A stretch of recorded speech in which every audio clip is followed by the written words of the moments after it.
Great. Well, moving on now to our top story. The French President Emmanuel Macron, gosh, getting my words confused now, will point the finger at Prime Minister Sir Keir Starmer, blaming Britain for the soaring number of migrants crossing the Channel. That's according to The Telegraph. Yeah, there it is, front page headline this morning, which I can't reach, or else I'll show it to you. But Macron, there it is there. There it is there. Macron is demanding tough action to make Britain less attractive, as we were talking there, to the Shadow Justice Secretary there, and including the crackdown on black market jobs. Robert Jenrick was talking there about the Uber drivers, the delivery drivers. I mean, do you ever get any of these drivers that speak English? Because I don't. But anyway, Macron's expected to announce a new agreement with the Prime Minister on Thursday, despite branding Brexit regrettable. He went on to highlight concerns French and British societies are growing apart.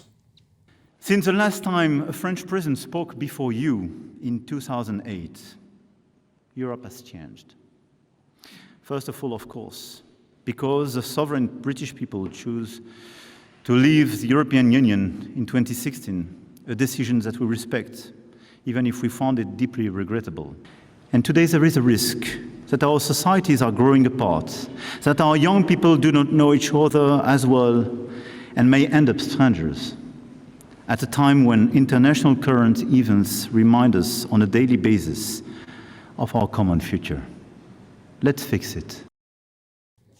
Well, you're going on your holidays to France. I think it will be interesting to see what you see if our societies are growing apart, if our young people are growing apart. I mean, you're going with your children who are teenagers. Well, I'm really going for the food and the wine, Eamon. So.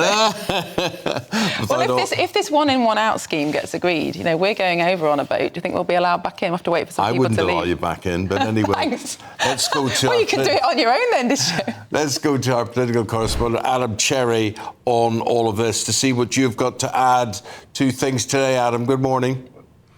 Good morning. I thought that was pretty much vintage Macron we saw yesterday, of course, attacking Brexit, saying he wants closer integration between the UK, Europe and France in particular, of course, talking about deepening that alliance so that Europe and the UK isn't so dependent on the US. Now, for the government, for Keir Starmer, he probably agrees with most of those sentiments. That's in his political DNA. Also, interestingly, saying that they should recognise the state of Palestine, to which Keir Starmer applauded. Now, of course, the tension here, the question is, can they get this one-in, one-out deal over the line? You've been talking about it all throughout the programme this morning. It was supposed to be in place, as you said, by Thursday, by tomorrow, that summit that the Prime Minister and the President will host. But behind the scenes, it seems like there's a little bit more difficulty. Of course, again, you held up the Telegraph front page, which said that Macron is basically blaming Starmer for not getting this signed. The Elysee Palace is pushing back on that a little bit. So they've said this morning that the French president looks forward to working with the Prime Minister constructively on this shared priority.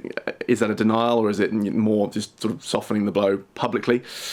We'll see. As I said, we'll find out tomorrow. But in terms of what the critics would say of this visit, the UK has sent hundreds of millions of pounds to the French to try and stop the issue of illegal migration, to work on that so-called shared priority. But it still, nonetheless, continues. We saw last week footage of the French authorities puncturing the side of a vessel leaving the shallow waters. Can they do that more often? You know, what's stopping them continuing to do that? Whilst we on our side, yes, try to address our pull factors, which clearly exist, otherwise those small boat migrants wouldn't make that journey in the first place. So all eyes on tomorrow for that potential deal. We'll say goodbye to you because we've now got the Paymaster General, and that's Nick Thomas-Symonds. Good morning, Minister. Thank you for joining us. Now, let's stick with this top story of the French President's state visit. Of course, amongst all this pomp and pageantry, what the Prime Minister is really hoping for is this deal that will help to solve the small boats crisis. What do you think the chances are of signing something before the President returns to France? Well, look, first of all, it's good to join you, Miriam, and just to say that the French-British relationship is in as good a place as it has ever been. And we're obviously looking at making progress here in three different ways. Firstly, on trade, we had £100 billion worth of trade with France last year, and we've seen EDF, make an investment, 12.5% investment in the Sizewell C nuclear power station. That's good for jobs, great for investment here in Britain. Secondly, we will see on defence and security a continuation of the very close relationship between the Prime Minister and the President, particularly on the situation with the war in Ukraine and the coalition of the willing. And then thirdly, to your question on illegal migration, I'm not going to comment and give a running comment on specific proposals, but certainly we will be looking to deepen the cooperation between Britain and France, which is one of the crucial elements to dealing with the issue of the small boats in the English Channel. But so far it's been a very expensive and rather ineffective cooperation, hasn't it? We've paid, I think, £500 million to the French government to police the beaches, and they've made very little difference in terms of the number of boats crossing here. What difference will this proposed one-in, one-out scheme make, and is it in the President's gift to offer that? Well, firstly, I disagree that it hasn't been making a difference. There are 12,000 people who would have crossed the channel in small boats who have not done so because of the cooperation. We've also managed to seize 600 boats that otherwise would have been used on that dangerous crossing in the channel. But in addition to that as well, the law enforcement cooperation is yielding results. Just look at the last couple of weeks. Yeah. There were 9 people in Lille this month where French authorities, law enforcement and our National Crime Agency worked together so that 9 people smugglers got sentenced to a total of 64 years in prison. But 9 also out of 21,000 arrivals. These are the people smugglers. These are the people, the gangmasters who are actually doing this. But there are 9 more gangmasters who will pop up. Recent days.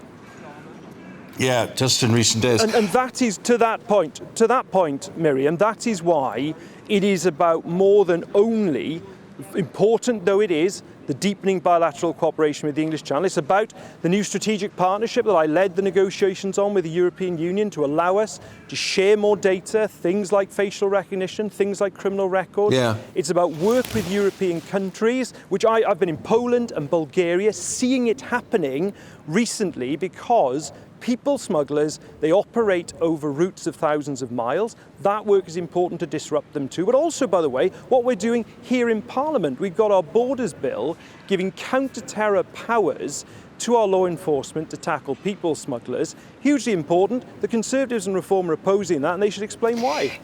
But Nick, you can see sort of what he's hinting at, and he's hinting at if you hadn't got rid of the Rwanda plan, that would have put them all off coming.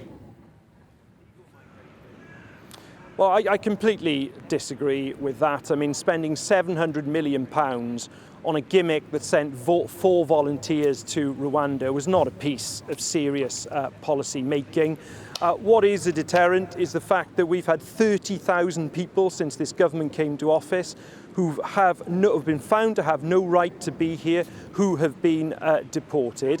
That is the hard yards of action that this government is taking, recognising, yes, it's a complex problem, but this is not about performative politics, it's not about gimmicks, it's about doing the hard yards to make a difference. But sadly, the efforts that the government has made, and of course no one wants to see these people smuggling gangs continue to operate, that's true, but nevertheless they do seem like gimmicks when thousands of people continue to cross the channel. And it surely is common sense that unless you break the business model by creating an effective deterrent, and let's remember the Rwanda Act was never actually allowed to happen, it was repealed by your government, unless you break that business model by detaining and deporting people the minute they land on the shore, more gangmasters will spring up, more boat manufacturers will spring up, there will still be money to be made. We are deporting people. We've deported voluntarily. The vast majority of those were voluntary, weren't they?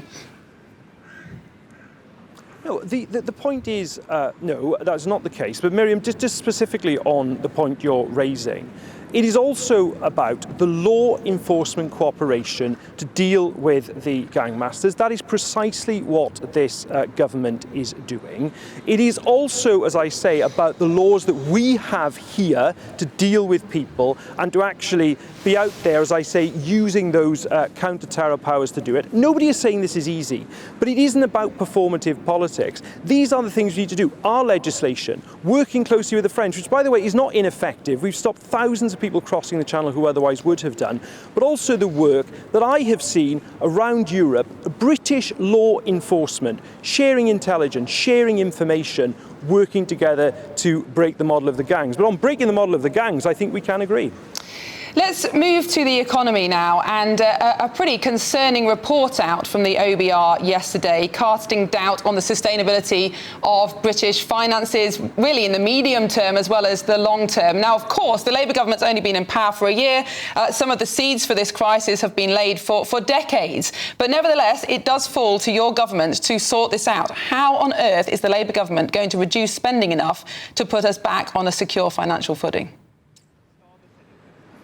Look, I think you fairly highlight the scale of the challenge that this government faced when it came to office, and the Office of Budget Responsibility has been looking back to 2010, back at the context that this government faces, and what it reinforces is the absolute necessity of everything being built on the rock of financial stability. This government will not take the risk that Liz trusted with the unfunded tax cuts. We all know what the impact of that was in terms of people's mortgages. People paid the price for that up and down the country.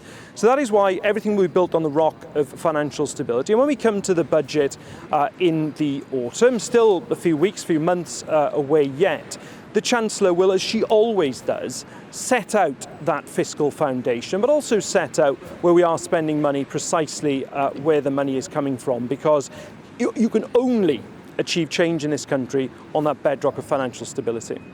Nick, appreciate your time today. Nick, Thomas-Symonds is the Paymaster General. Thank you very much indeed. Thank you.